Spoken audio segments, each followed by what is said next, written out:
house and lot na napakamurang down payment. Very accessible dahil along the highway lang. Lapit sa SM13. Kaya, kung interesado ka, tara, mag-astor tayo and make your property dreams into reality. My name is Jerome Llame, your property sales agent under Rise Shine and Hope Tip. For today's video, nandito tayo sa isa sa project ng Charles Builder, located at Dio Campo 13, Martires, Cavite. Makikita po natin sa likod ko, napakagandang bahay. Ito po yung model 44 na may lot area siya na 44 square meter at floor area na 58 square meter. Tara, samahan nyo ko at mag-house tour.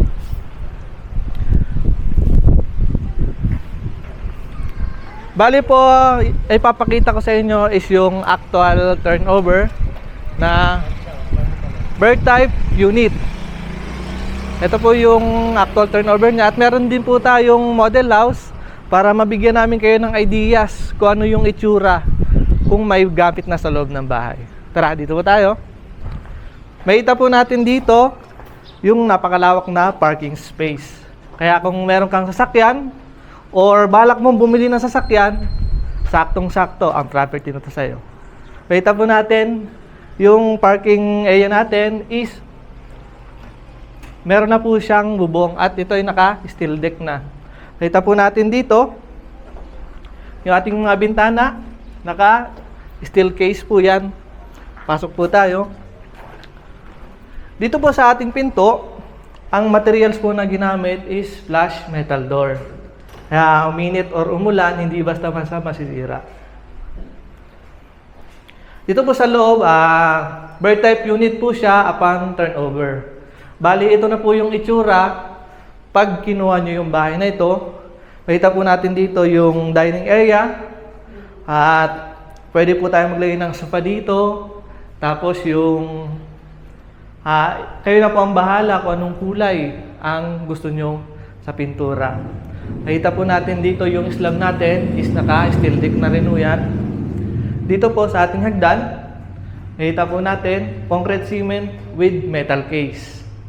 Dito po tayo sa ating countertop. Yung countertop po, naka-finish at yung sink niya is stainless steel.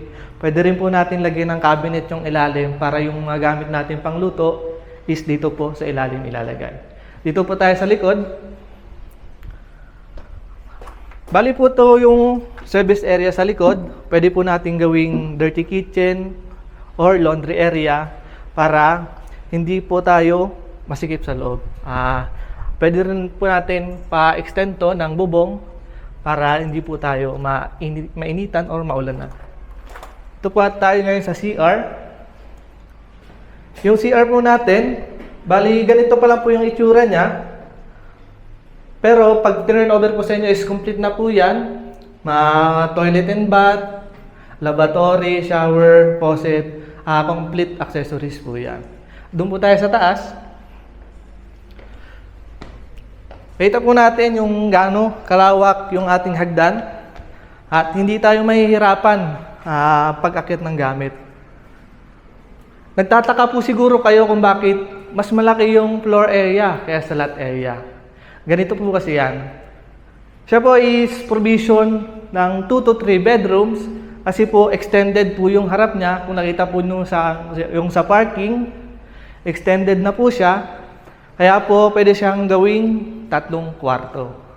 Bali po ito yung itsura ng taas sa pan turnover. Ito po yung mga outlet niya. Bawat kanto po is meron ng nakaabang. Kayo na rin po yung magpapalagay na ceiling or paano nyo po mapapaganda.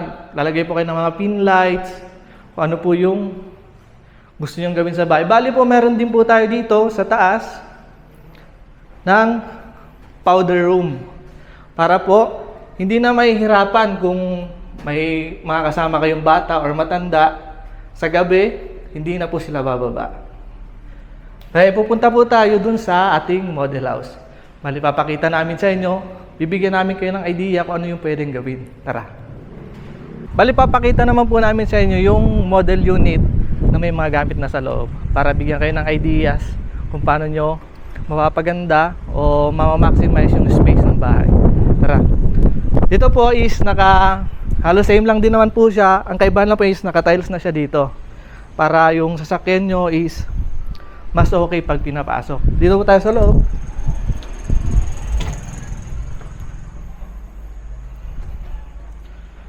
Dito po makikita nyo kung gaano kaganda yung design ng bahay. Makikita nyo po kung paano nila pinaganda. Bali po dito yung living area, dining area at yung kitchen. Dito po sa living area, depende po sa inyo kung paano nyo i-organize yung mga upuan. Pwede naman po yung TV, lagay nyo dito or dito sa kabila. At pwede nyo rin pong lagyan dito po kasi ang nilagay nila is mga drawer. Pero yung karamihan po is ginagawan po ito ng fixed cabinet para po may mga extra storage na kung may mga extra gamit kang pwedeng ilagay, is dito mo na mailalagay sa loob at baba ng hagdan. Dito po tayo sa kitchen.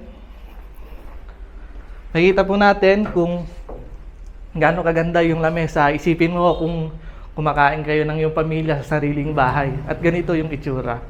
At yung kitchen yung countertop po natin, naka-tiles na at may cabinet na rin.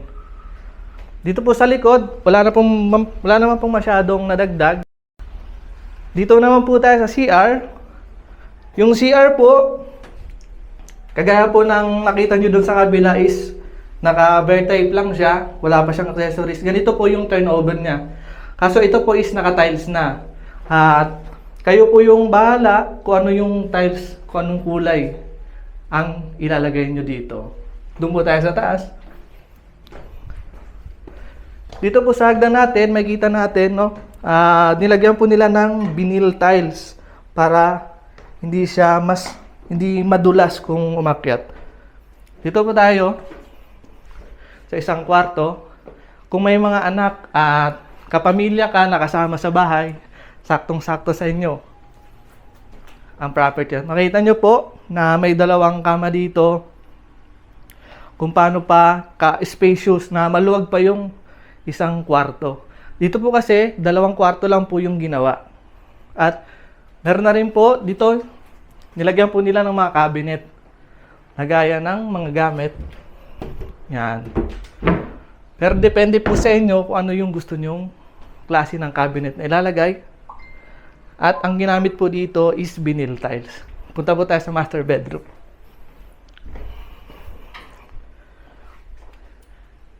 Dito po sa master bedroom, makikita natin kung gaano kaluwag. Isipin nyo na lang kung ganito yung sariling kwarto nyo at sarili nyo yung bahay. Napakaganda.